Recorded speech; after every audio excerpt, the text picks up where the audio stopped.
Hello everyone, this is Scott Lowe from IGN, and I'm here to give you a review of the PlayStation Gold wireless stereo headset for PS4, PS3, Mac, PC, wireless devices, and pretty much anything you want with a stereo headset connector. So, a quick overview of the product if you're unfamiliar.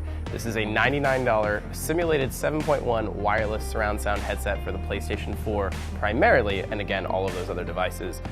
So the major facets of the design here are it actually has two programmable modes, which can be custom tailored to your likes and by developers through a manager app on the PlayStation 4. So you could download or create your own custom profiles that balance bass levels, mids, highs, all on your own, and it is reflected on a switch on the actual headset itself. One mode is constantly just a flat mode, the other is kind of that custom programmable mode. So before we get into that though, this is the design though. So it's a fairly lightweight, kind of cheap plastic headset. When you're spending $99 on a headset, you can't really expect a tremendous amount of quality in terms of build, but as $99 headsets go, it's pretty decent. Some of the more concerning parts of it are these arms that the headset uses to kind of fold inward. They are a little loose, and I can easily see them snapping off if you drop it or if you bend it in the wrong way. Any of these things, obviously, special care will kind of prevent that, but you have to be conscious of that. There's also removable ear plates, which are kind of interesting if you want to kind of personalize it. You can take it off and create a custom design, or potentially in the future buy pre-designed ones from either Sony or third parties. But as of right now, that market doesn't really exist. So the other big features are the integrated mic. So this is can also be used for chat, and it does it wirelessly. It's completely wire-free, at least for the PlayStation 4. In fact, the mic, you can't even see it on the design. It's they've called it a hidden mic, and I honestly have not been able to find it. But as far as quality goes for the conversations and kind of chat through the games, it's actually pretty good. In terms of sound and performance, that's where the kind of limitations of the $99 price point come into play. It is really kind of lacking low-end response. It's got a decent amount of bass, but it's not comparable to something like the Asteroid 40s or the A30s or the Turtle Beach range. They're really kind of lacking a lot of that low-end response, but it's not a bad sounding headset. You can crank it up a bit when you go into the PlayStation 4 sound manager and kind of crank up the bass for your own custom profile.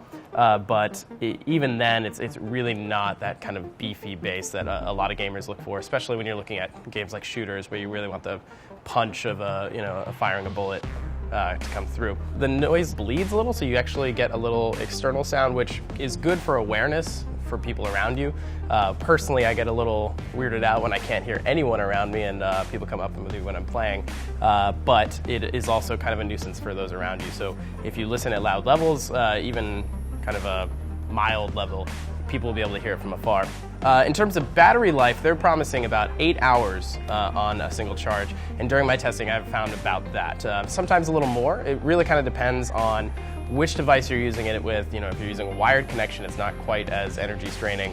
If you're using relatively low level in terms of volume, there's less power going through, so you can get sometimes up to 9 hours, and then depending on your using, sometimes it's a little 7. But overall, it does kind of deliver what they promised. So it is rechargeable too, so you can play and use it at the same time using a micro USB cable, which is at the bottom here. So you can plug it into your console, which again is how that data is transferred from the app manager to the headset itself as custom profiles. So in terms of wireless, the one big downside of the headset is it uses a USB dongle, which has to be plugged into your PlayStation 4 and takes up one of the two very precious USB ports. So you're going to have this thing jutting out of your console, making it kind of an eyesore and not very efficient in terms of managing your USB space, especially if you want to charge a controller while you're playing, or multiple controllers, anything like that. And then as the accessory market grows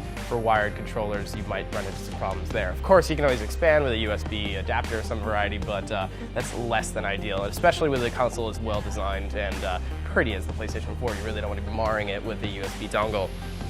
But in terms of range, you can get about 20 feet away from the transmitter and get a clear connection, but it is limited by line of sight. So if you go behind a wall or change rooms, you're not going to get clear audio, even if it's relatively close in terms of overall distance.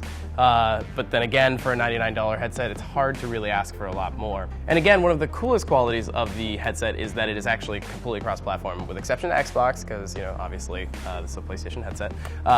It works on PS3, PS4 with the wireless transmitter. You can even use it on your PC or Mac wirelessly, and it's pretty much plug and play, which is really nice. But then if you want to use it on your tablet or your smartphone, use the wired connection. Now, one limitation is that it is, as far as like the simulated 7.1 surround, that is limited to the consoles. So you need to have it on the PS4 to really get that simulated surround effect. And in terms of the overall three-dimensionality of the headset and in terms of surround sound effect, it's okay. It's not as good as some of the Dolby codecs that we've seen on other products, or even some of the more proprietary ones used by other manufacturers.